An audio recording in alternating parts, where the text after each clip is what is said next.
Halo semua, pada video kali ini gue mau bahas sedikit-sedikit aja mengenai sistem radiator mobil Eropa, bedanya apa sama mobil Jepang yang kebanyakan beredar, sehingga nanti ketika kedepannya gue bikin video-video mengenai bagian-bagian dari radiator mobil Eropa, bagaimana caranya supaya nggak overheat, kalian nggak bingung.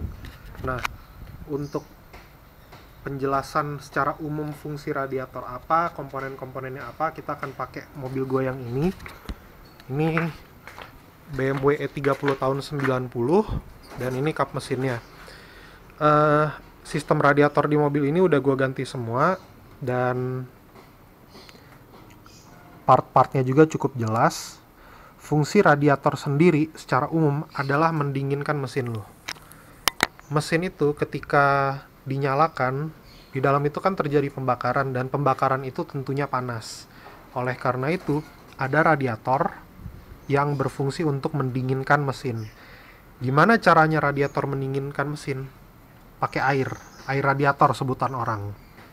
Nah, air radiator itu mengambil panas dari dalam mesin dan keluar dari selang radiator yang disebut selang radiator atas. Selang radiator ini selalu disebut selang radiator atas karena dia masuk ke bagian atas radiator.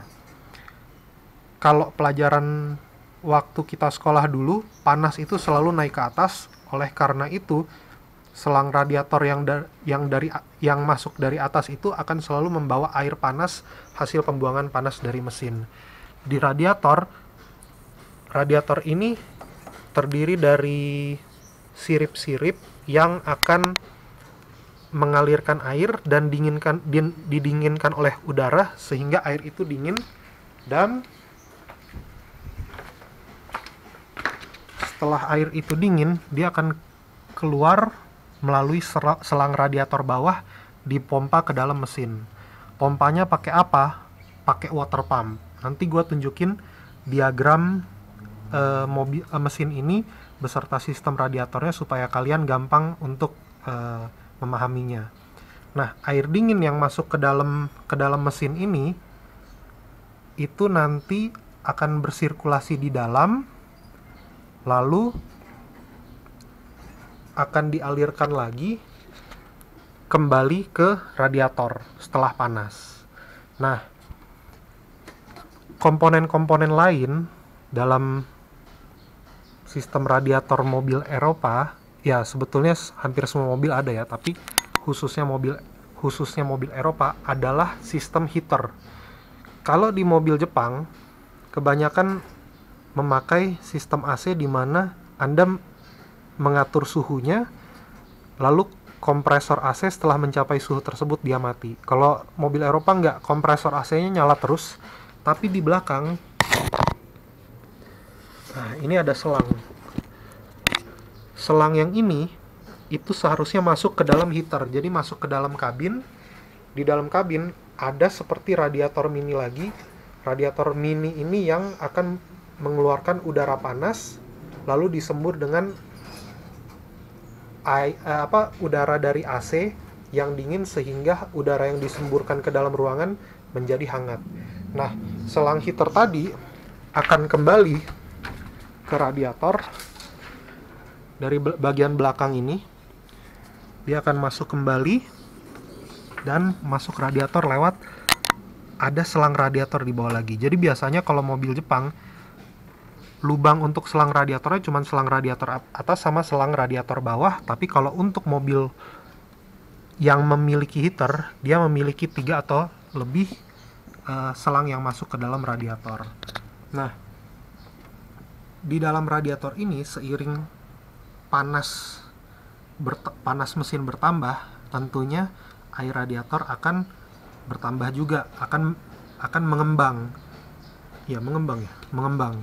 Oleh karena itu, biasanya dalam sistem radiator ada yang namanya tangki ekspansi atau tangki overflow. Itu tangki yang terhubung dengan radiator, fungsinya untuk menampung air radiator yang mengembang, yang memuai, atau yang atau yang nanti akan terhisap lagi ke dalam sistem mesin ketika sistem radiatornya sudah menjadi dingin. Misalnya mesinnya udah dimatiin semalaman. Nah, untuk membantu sistem radiator melakukan pendinginan, ada yang namanya kipas. Kipas ini namanya viscofan. Kenapa dibilang visco? Karena dia terhubung ke mesin, sehingga kalau mesin berputar, kipas ini berputar juga. Nah, viscofan ini memiliki seperti kopling yang akan teraktivasi oleh suhu. Ketika suhu di mesin bertambah, koplingnya ini akan menekan sehingga kipas ini akan berputar kencang ya. Maksudnya berputar kencang itu gini. Dia akan berputar kalau suhu dingin, meskipun dia berputar, putaran ini bisa dihentikan dengan misalnya majalah. Jangan pakai tangan ya, nanti putus jarimu.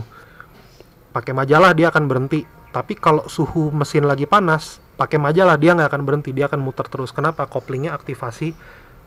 Koplingnya dia seperti mencengkram atau melepas berdasarkan temperatur. Nah, kopling ini akan menarik udara dari depan supaya berhembus melewati radiator ini, sehingga mendinginkan air panas yang tadi masuk lewat selang radiator atas.